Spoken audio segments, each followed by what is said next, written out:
Como é que você vê o mercado da estética hoje, assim, cada vez com mais informação na internet, mas quanto mais informação também é mais difícil de organizar essa informação, de forma holística, assim, como você enxerga o mercado da estética hoje? A estética é o sonho, né? Das pessoas. Todo mundo quer se sentir bem. Algumas vezes são pequenas coisas e que mudam muito a forma do paciente se enxergar. Muita gente pensa, o cirurgião plástico, né, é um cirurgião estético, mas não. A gente faz a formação em cirurgia reconstrutiva. Cânceres, reconstruções complexas, reconstruções de retalhos, reconstrução, câncer de mama, né? Isso tudo faz parte da formação do cirurgião plástico. Eu estou aqui com o Dr. Eduardo Fraga, médico cirurgião plástico formado pela Universidade Federal de Santa Catarina, com residência em cirurgia plástica também pela UFSC, membro titular da Sociedade Brasileira de Cirurgia Plástica e atualmente presidente da Regional de Santa Catarina. Olá pessoal, estamos aqui no Pink Med Talks, o podcast oficial da Pink Med, onde falamos de medicina estética com mais transparência e menos ruído. Meu nome é João Davi, um dos hosts desse podcast, e hoje nós vamos falar sobre um tema muito importante que muita gente erra quando faz procedimento estético, que é a escolha do profissional, e como isso impacta não só no resultado, mas também na sua saúde e na sua segurança. Doutor Eduardo, obrigado por estar aqui com a gente hoje. Eu que agradeço a abertura aí do espaço, né? E vamos bater um papo aí. Doutor, antes da gente falar sobre esse tópico tão importante, eu queria falar um pouquinho do senhor, falar um pouquinho da sua trajetória, como você resolveu fazer cirurgia plástica. Uhum. A gente começa, na verdade, a medicina muito cedo, né?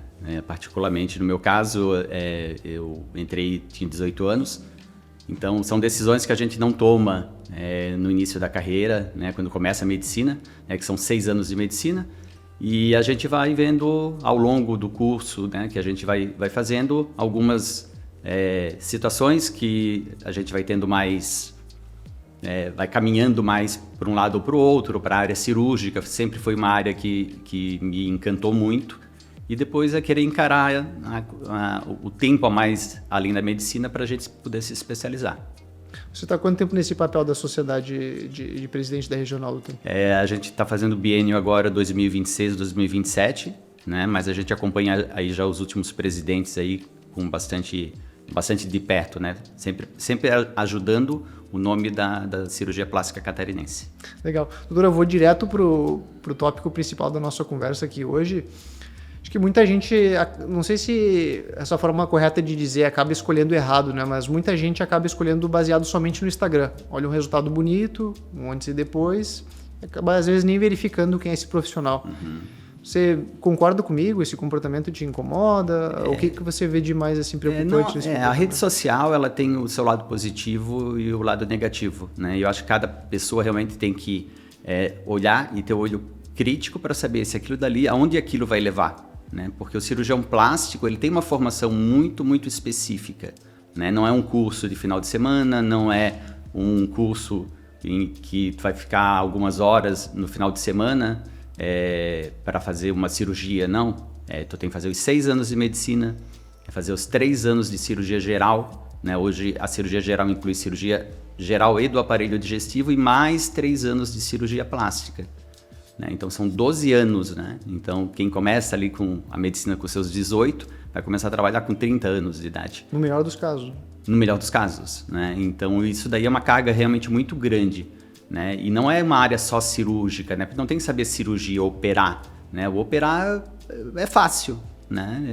É questão de treino, o trabalho manual, que é uma coisa que encanta na cirurgia plástica e o que me fez decidir foi isso. É essa questão do fazer, do refinar, do trabalhar com as mãos, né? Mas também saber a medicina como um todo, o estudar, o saber neurologia, saber ortopedia, a gente passa realmente por todas as cadeiras durante a medicina e com uma certa profundidade, lógico, não somos especialistas em tudo, mas a gente tem que saber isso para poder seguir na carreira. E quando você chega na cirurgia plástica, a gente vai visitar o corpo humano inteiro. Né? Hoje desde do cabelo, né, à ponta do pé. Então a gente está sempre precisando da medicina como um todo. Né? Tu tens uma complicação, tu tem que saber tratar a complicação, tu tem que poder prescrever uma medicação. né? Tu tem que poder saber internar se tu tiveres uma complicação, né? Porque se tu não tiveres isso, se for um profissional que não seja habilitado ou até um profissional não médico, ele não consegue dar continuidade no tratamento, né? Porque o que a gente olha no Instagram, tirando Instagram que eu falo, são as redes sociais, né? Tirando os cases de sucesso e as páginas que mostram só os horrores, parece tudo muito, muito fácil quando dá tudo certo, mas quando não dá, quem é que vai suportar isso aí, né? Quem é que vai fazer essa retaguarda? E aí que está a escolha do profissional.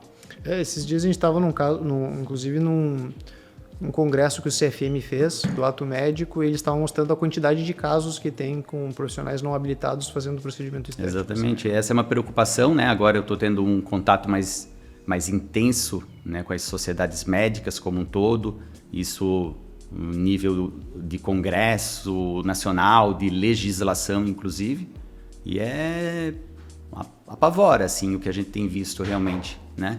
Mas o médico pode ter complicação? Sim, pode, claro, né? É cirurgia, cada corpo vai reagir de uma forma, mas tem que saber tratar. Esse que é o grande ponto, né? É a questão da saúde pública, fazer um procedimento e algumas vezes esse paciente ele ser largado de uma forma que a pessoa que fez não sabe terminar de conduzir o caso. Você falou de um curso de fim de semana, não é um curso de fim de semana, não é um curso assim, de uma semana nem um mês, né? Você falou assim, são 6 anos da formação da medicina, no melhor dos casos, 3 anos de cirurgia geral e 3 anos da residência médica em cirurgia plástica. Né? E a residência médica de cirurgia plástica, ela é integral. Ela é integral e dedicação total, não tem hora. Né? Eu não vou lá fazer uma residência de 8 horas e vou embora. Eu tenho um compromisso com o meu paciente. Então eu entro, né, um residente entra no hospital 6, 7 da manhã e se tiver sorte de acabar mais cedo, ele acaba. Se não, ele pega uma cirurgia mais longa, ele vai talvez aí até cruzar 15, 16, 17 horas de trabalho.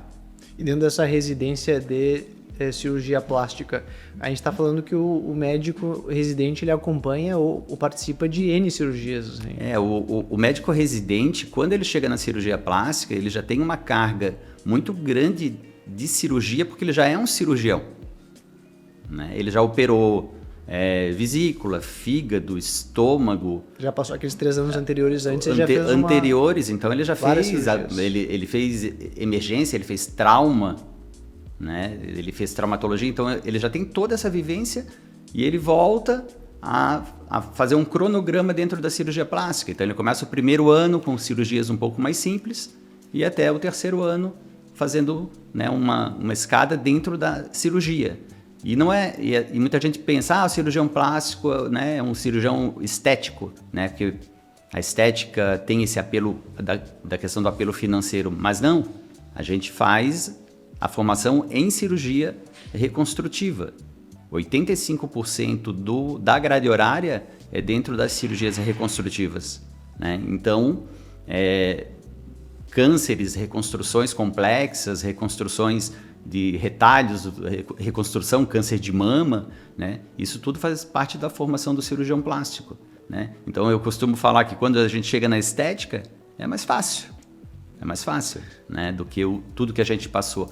Então é essa solidez da formação, né, que é importante. Quando a gente olha por esse lado matemático, né, por exemplo, são 6 anos de medicina.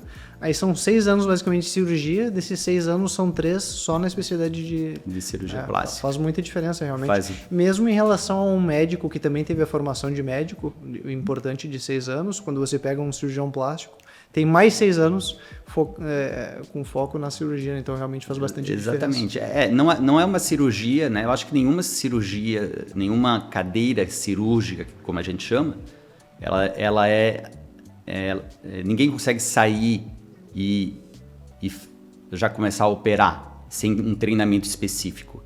Né? Seja o que for, existem várias cadeiras cirúrgicas, oftalmologia, otorrino, neurocirurgia, todas elas têm esse a mais. Hoje, um médico com apenas os 6 anos de medicina, ele é um médico generalista, mas assim, se ele quiser inclusive fazer clínica geral, ele tem que fazer mais 3 anos. Então a gente vai ter aí 9 anos no mínimo de formação do profissional médico. E um médico não cirurgião plástico, ele pode fazer uma plástica? Ele pode fazer uma lipo, por exemplo? Não, a lipoaspiração foi das primeiras que, por essa questão da aparente facilidade, né? Porque a lipoaspiração ela foi uma cirurgia que foi criada meio ao acaso, né? Quando decidiu um pouquinho talvez de imprudência na época do francês, que resolveu pegar uma cânula e aspirar um tumor de gordura. Então, ao invés dele abrir e tirar, era um tumor muito grande, ele colocou uma cânula, ligou num aspirador da parede. Não conhecia essa história. Essa história. Não conhecia. E aí ele sugou a gordura, esse tumor diminuiu, era um tumor benigno, e aí ele publicou. E a partir dessa publicação, aí que começou a caminhar para o lado da estética, né? Mas a gordura, na verdade, ela é ruim, né? Para quem tem a gordura, no sentido estético, mas ela é um tecido muito rico, né? É um tecido que ele reconstrói, né? A gente usa a gordura para mama, para tecidos que foram perdidos, ela é rica em células troncos, né? Então hoje, dentro da medicina regenerativa, a gordura é bem falada, então evoluiu muito e ainda tem bastante para evoluir. E quando, por essa aparente facilidade, muita gente começou a fazer e começou a dar muito problema. E aí sim teve uma legislação dentro do Conselho Federal de Medicina que proibiu que médicos não cirurgiões plásticos fizessem. Então é lei, né? O médico não cirurgião plástico não pode fazer lipoaspiração. E aí veio uma série de regras justamente para diminuir as complicações que estavam ocorrendo. Entendi. O que eu escuto falar é que a tecnologia evoluiu bastante, né? Antes era um método muito mecânico, tinha que botar a cânula e ficar fazendo movimentos mecânicos para derreter aquela gordura, vamos dizer, para quebrar aquela gordura antes de ser aspirado. Não. Hoje existem várias tecnologias que dissolvem essa gordura, quebram essa gordura de forma mais fácil para fazer aspiração, mas ainda assim precisa ser feito por um cirurgião plástico, então. Não, com certeza, porque na verdade, ao tirar gordura, tu pode ser realmente ter algumas tecnologias que facilitam essa retirada, mas não deixa de ser um trauma no tecido, né? A lipoaspiração, ela é próximo a um trauma de um acidente, por exemplo, né? Então eu tenho lesão nos tecidos, eu tenho sangramento, né? Então eu tenho um limite de retirada, né? Por mais tecnologia que eu tenha, né? Eu tenho limite de quanto que eu devo tirar, né? Então existe uma porcentagem de 5 a 7% do peso da pessoa em litros, né? Então, dependendo de uma pessoa de 60 quilos, eu posso tirar 3 litros, 3,5, 4, né? E o trauma é semelhante, tu vai ter que fazer o movimento para retirada da gordura, né? Hoje tem aparelhos de retração de pele que ajuda a pele a encolher para diminuir a flacidez, mas isso não diminui o trauma da cirurgia, né? Por isso que é uma cirurgia de bastante responsabilidade, é uma cirurgia salvo alguns casos, é uma cirurgia de ambiente hospitalar, né? A pessoa vem e me pergunta, mas a minha pouquinha gordura, dá de fazer de outra forma? Dá de fazer ambulatorial, que eu falo de forma que a pessoa tenha a alta até no mesmo dia. Porque a quantidade de retirada foi pequena, o trauma foi pequeno, né? Mas precisa ser em um ambiente que seja apropriado. A pessoa tem que ter um anestesista, tem que ter uma vigilância anestésica, o profissional tem que ser habilitado, né? Tem que fazer um pós-operatório adequado, né? Então não dá de facilitar muito as coisas, né? De forma geral, tudo na medicina, inclusive na estética, né? Tudo parece muito fácil, né? Quando se vê fazer, né? Mas nem sempre o desfecho é positivo. Então a pessoa tem que realmente ter a formação para fazer. Por isso que foi restrito, né, realmente a ambientes hospitalares com assistência adequada. Essa restrição dentro da cirurgia plástica, essa restrição ela vale para lipo ou, por exemplo, assim, um médico que não é cirurgião plástico, não entrando no mérito se deve ou não deve, Mas se pode ou não pode? Um médico que não é cirurgião plástico pode fazer outros tipos de cirurgia plástica? Não, o cirurgião plástico como especialidade médica, ela é reconhecida pela Associação Médica Brasileira, Conselho Federal de Medicina. Então ela existe uma formação que é única, que é essa que a gente já falou, que tem que fazer a medicina, fazer a cirurgia geral, fazer a cirurgia plástica os 3 anos. Aí o MEC, o Ministério da Educação e Cultura, ele reconhece o teu título, tu pega esse título, tu vai no CRM, e aí hoje está se falando muito disso, né, que é o RQE, né, que é a qualificação do especialista. Então eu comprovo junto ao Conselho Regional... Isso só tem quem faz a residência. Só tem quem faz a residência, né? E aí eu registro junto ao Conselho Regional de Medicina e aí eu tenho essa abertura para que eu possa operar. Eu estou regularizado. Mas né? E também de novo, né? Não é nenhuma briga entre profissões e nem de especialidades, mas é a formação que é adequada, né? A Sociedade Brasileira de Cirurgia Plástica, quem faz residência nos serviços credenciados da Sociedade Brasileira de Cirurgia Plástica, normalmente eles têm o MEC junto. Na época você recebe uma bolsa durante a residência e aí o MEC junto com a Sociedade Brasileira, aí a gente tem uma anuidade e um treinamento constante, né? Porque a Sociedade Brasileira de Cirurgia Plástica é uma sociedade de cirurgiões plásticos que passaram por todo esse processo. O que é ser membro da sociedade? O que significa ser membro da Sociedade Brasileira de Cirurgia Plástica? É uma sociedade hoje que representa, junto ao Conselho Federal de Medicina, os cirurgiões plásticos. Então a gente é sócio, são 7.000 cirurgiões plásticos no Brasil.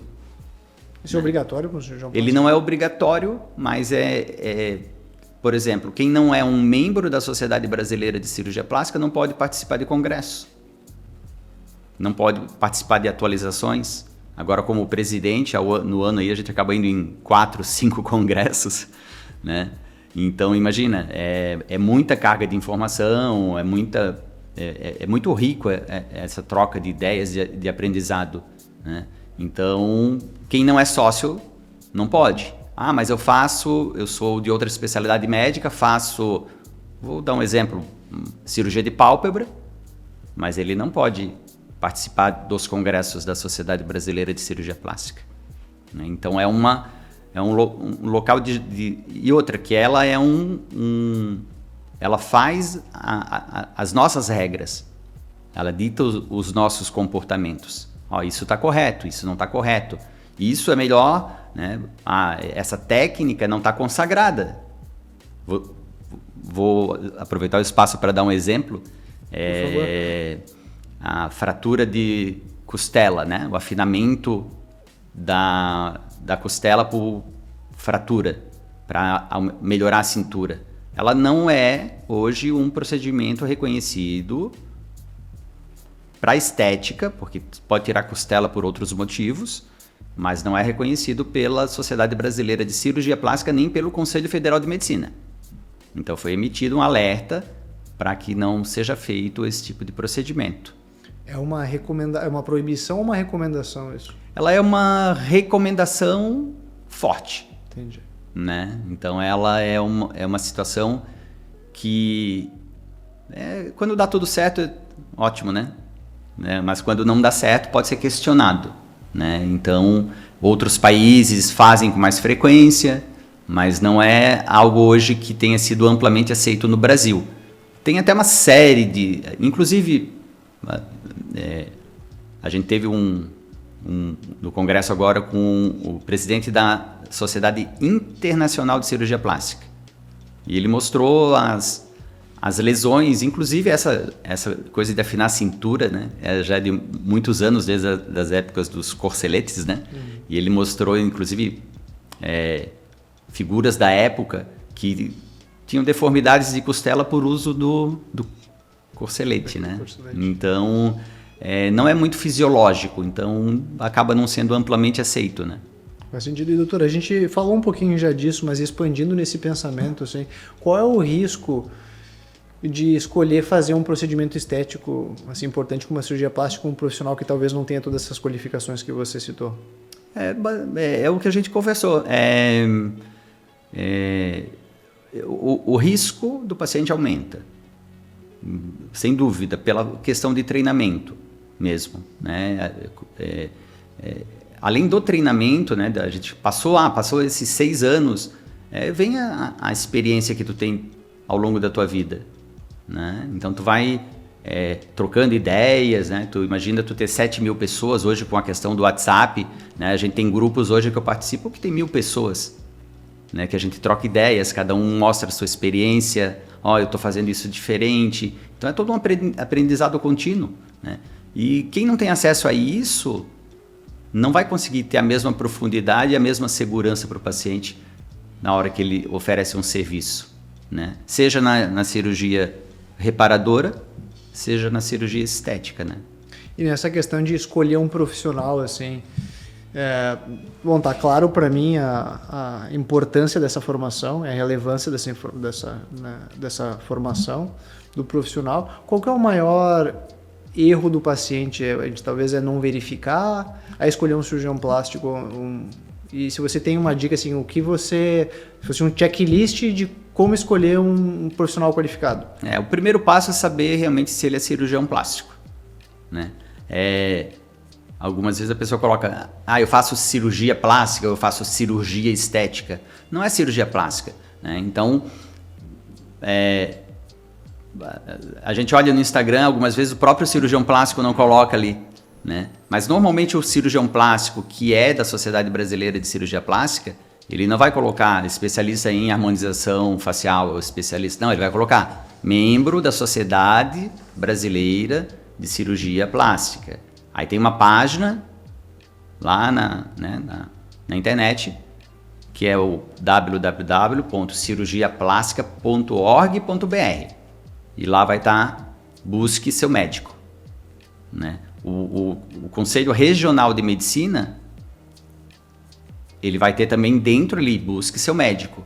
E aí ali ele vai dizer se ele está ativo no estado, né? Se ele é registrado no Conselho Regional de Medicina nosso e se ele é cirurgião plástico. Se o RQE dele está registrado. Então, assim, eu sou um paciente, obviamente, se o profissional estiver na PinkMed e tem a qualificação, tem tudo certinho, nós fazemos a verificação toda, mas se ele está no Instagram, encontrou o médico, gostou dos resultados, ele tem que se atentar para o RQE e onde ele pode verificar se esse profissional não estiver fazendo parte da PinkMed, como ele verifica que esse RQE é realmente válido. O mais direto, mais seguro é a página oficial da cirurgia plástica. Ela não é .com.br, é cirurgiaplástica.org.br. Entendi. É ali. Ali vai estar se ele está ativo, se ele não teve nenhum problema, se ele não está com a licença dele suspensa, inclusive, né? Porque é uma forma de vigilância. Então ali, né? E sempre ver realmente, né, essa questão de ele ser membro dentro do Conselho Regional de Medicina, né? E eu acho que a própria página do cirurgião plástico, ela vai ter uma seriedade maior, né? Eu acho que é fácil, né, a gente perceber quando a gente entra numa página que aquilo está um pouquinho estranho, né? Vai olhar um pós-operatório, né? O próprio pré e pós-operatório hoje, ele tem as regulamentações, né? Como vocês sabem muito bem, né? É por isso que eu tô aqui com vocês, pela seriedade, porque vocês realmente pesquisaram, né? E o pré e pós-operatório, ele tem toda uma regra a ser seguida, né? Então, e a gente tem coisas ali que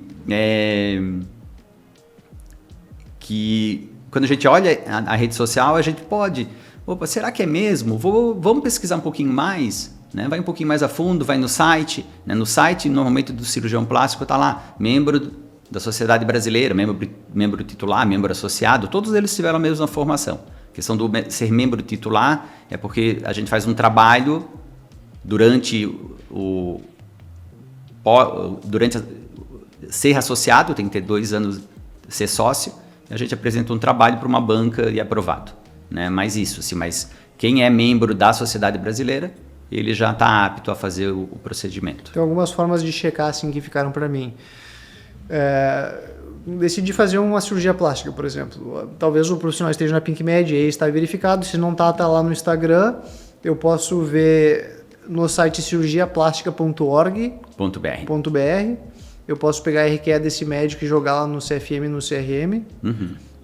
E se ele for um médico da Sociedade Brasileira de Cirurgia Plástica, ele, por definição, ele é um cirurgião plástico. Ele é um cirurgião plástico. Ele é especialista. Entendi. Ele é especialista. É esse que é o... Né, que é o que é necessário verificar. Você falou, né? para se associar tem que ter no mínimo 2 anos de experiência. Não, esse é para ser membro titular. Entendi, para ser membro titular. O associado, ele, junto com o RQE, ele pede para se associar à Sociedade Brasileira, se ele tiver todos os requisitos cumpridos, né? A gente faz uma prova para entrar também. É mais uma prova da nossa vida, né? A gente vive de provas. A gente tem que fazer uma prova para entrar na Sociedade Brasileira de Cirurgia Plástica, para ser admitido como membro. Interessante. E, doutora, a gente estava falando um pouquinho antes de começar o episódio aqui, a gente acabou falando de lipo por acaso, mas a gente estava falando também que um procedimento que está cada vez mais popular, ou pelo menos está aparecendo bastante nas redes sociais, é a questão do facelift, né? O lift facial. É muito legal. Cirurgia da face. Por que está tão popular hoje em dia? A questão que vem popularizando, né, desde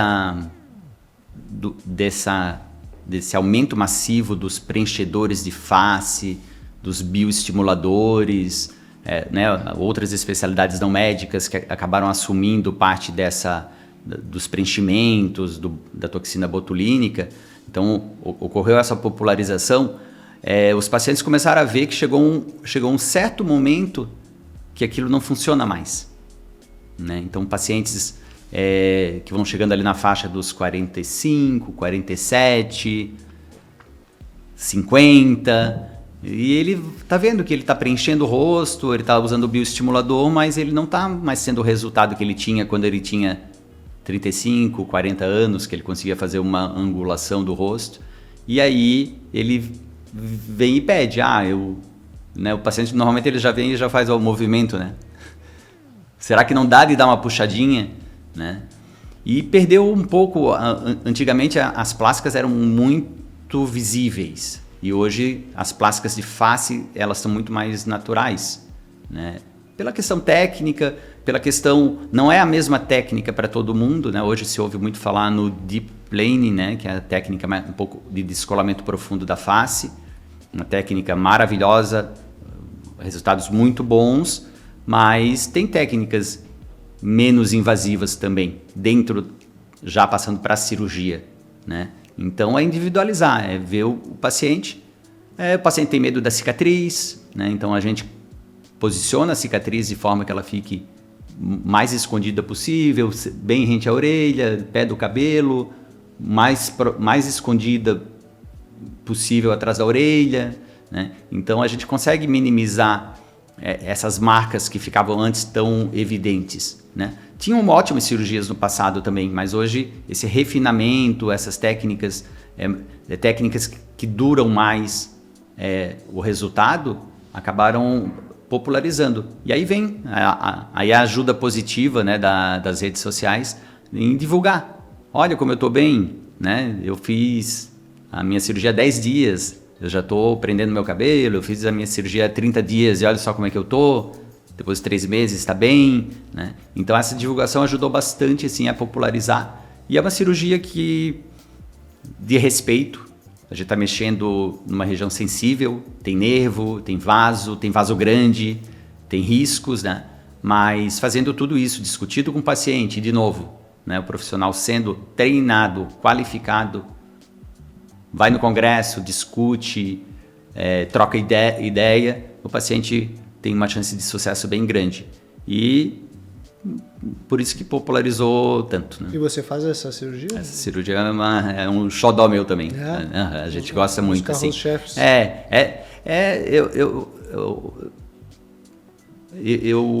A minha formação foi muito geral, né? Então, como eu já sou da era já dos 23 anos de formado na cirurgia plástica, né? Vou fazer 31 anos na medicina, então eu já peguei, vou fazer tudo, né? Eu tenho 37 anos, então é caminho. É isso aí, é o caminho de todo mundo aí. Legal. Doutor, não querendo botar você assim no holofote, né? Mas eu acho que é um tópico importante, porque a gente vê nas redes sociais esse debate hoje, né? Por exemplo, a gente estava falando de cirurgia da face, né? A gente vê o que, por exemplo, o CRO, eles estavam assim, promovendo que talvez o cirurgião, o dentista poderia fazer esse tipo de cirurgia também, né? Uhum. Mas a gente também estava discutindo aqui a importância da especialidade de cirurgia plástica e de tudo isso. Qual a sua opinião pessoal como profissional da área em relação a outros profissionais fazerem esse tipo de cirurgia? Eu acho, é uma briga muito, muito grande, né? E muita gente... Existe uma lei, né? Primeiro que é uma lei, a lei do ato médico, né? Então essa lei, assim, se realmente a gente pegar, ela tem que ser respeitada, é lei, né? Mas a formação é semelhante ou igual ou parecida, ou se fizer mais uma especialização, um curso, vai dar tudo certo? Não é bem assim. Já existe uma lei que é do ato médico, esse é o grande ponto, né?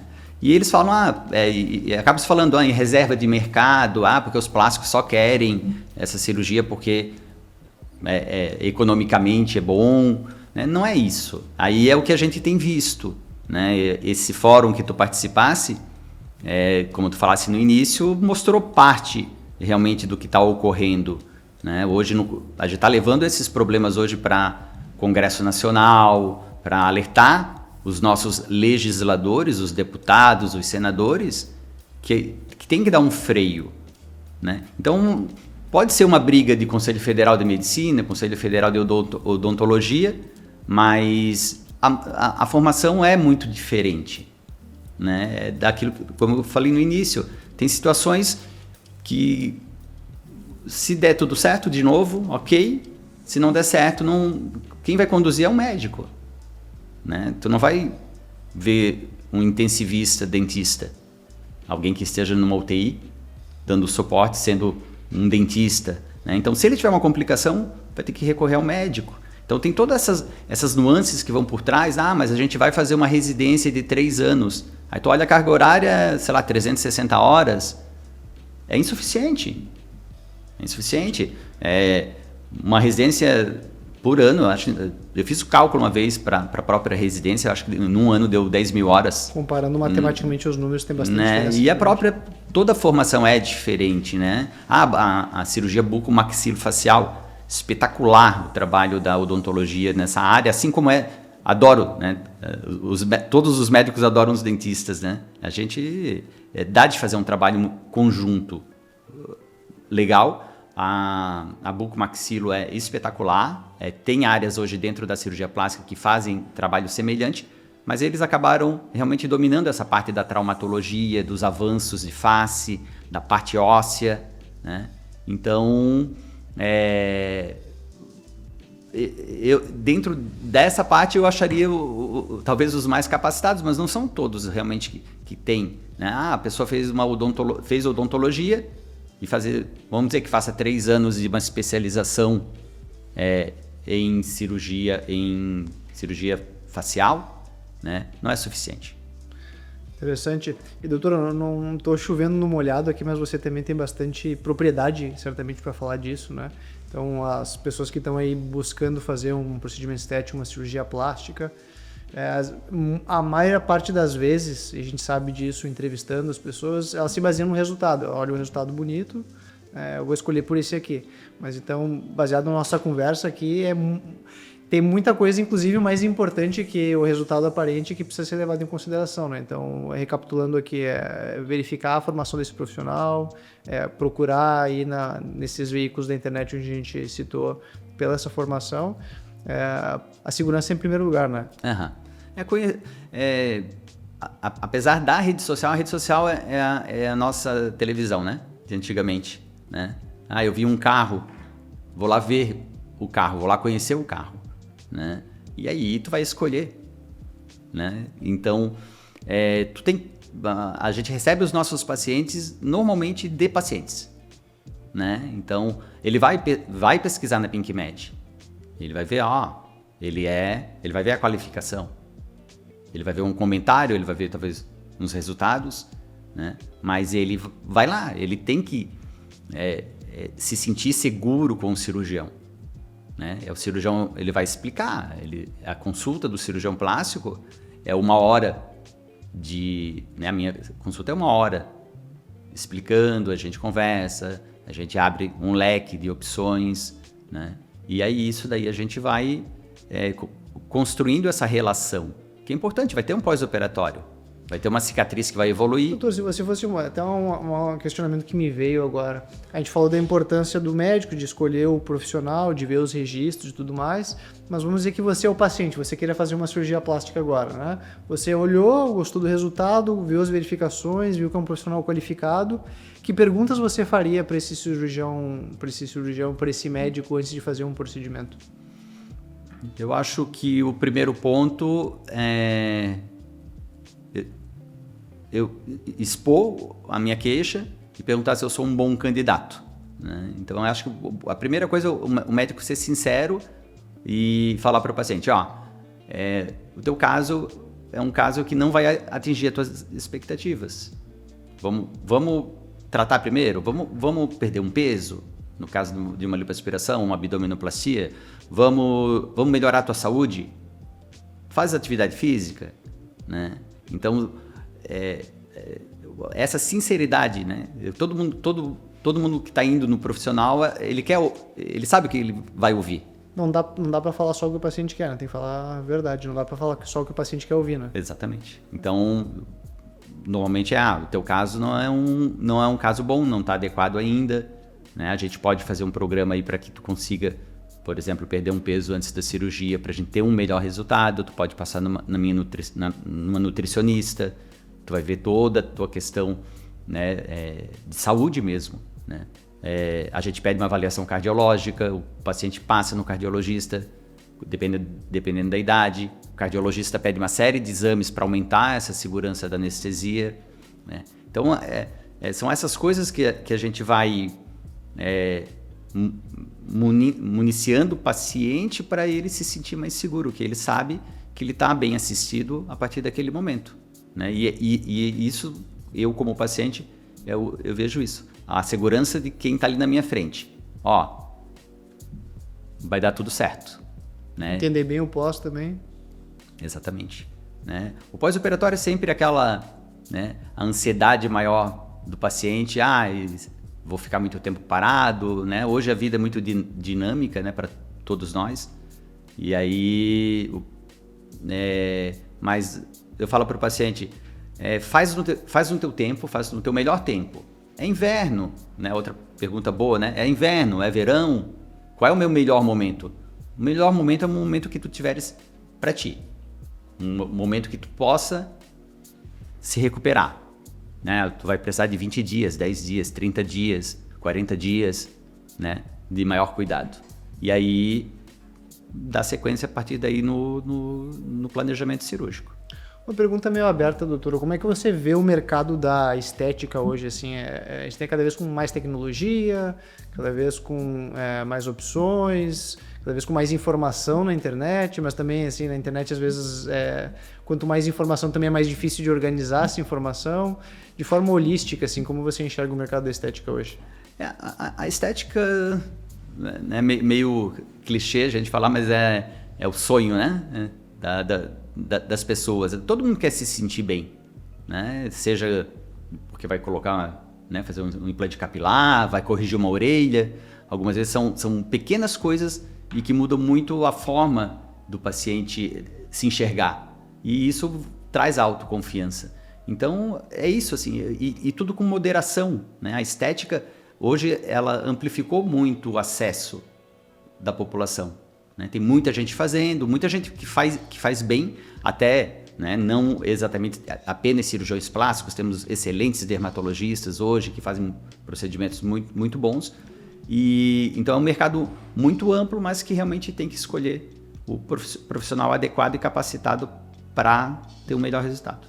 Essa questão de segurança, inclusive, a gente já está finalizando, que a gente está chegando ao final da nossa conversa. Eu sempre gosto de citar um colega seu, eu citei esses dias numa entrevista no rádio, que é o Dr. Ricardo Voto, porque eu perguntei para ele num dos nossos materiais, né? Você falou do sonho, a estética é o sonho, né?